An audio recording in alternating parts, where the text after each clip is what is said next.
اللہ الرحمن الرحیم اللہم صلی علی محمد و آل محمد و عجل فرجہم۔ ہم بات کر رہے ہیں سورہ کہف کی۔ سورہ کہف پارہ نمبر 15 اور 16 میں ہیں۔ رکوع اس میں 12، کل آیات 110، کلمات اس میں 1577، حروف اس میں 6360 ہیں۔ آیت نمبر 102 یعنی 102 کا ترجمہ یہ ہے کہ کیا کافر یہ خیال کرتے ہیں کہ وہ مجھے چھوڑ کر میرے بندوں کو سرپرست بنائیں گے؟ ہم نے جہنم کو کافروں کے لیے مہمان سرا بنا کر تیار کر رکھا ہے۔ اللہ تعالیٰ کی جگہ من دونی یعنی بندوں کو سرپرست بنا لینا شرک ہے، یعنی جہاں اللہ تعالیٰ کی بندگی اور عبادت ہونی چاہیے وہاں بندوں کی پرستش ہو جائے تو یہ شرک ہے۔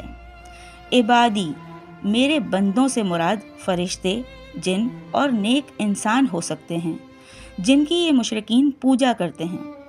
یہاں اللہ تعالیٰ کو چھوڑ کر غیر اللہ کو کارساز سمجھنے والوں کو دھمکی دی جا رہی ہے کہ جو بدبخت اللہ جیسے قادر و کریم کو چھوڑ کر اس کی مخلوقات میں سے بعض کو اپنا کارساز جانتے ہیں، کیا ان کا یہ خیال ہے کہ ہم ان کی اس قبیح حرکت سے غافل ہیں اور ان کا مواخذہ نہیں کیا جائے گا؟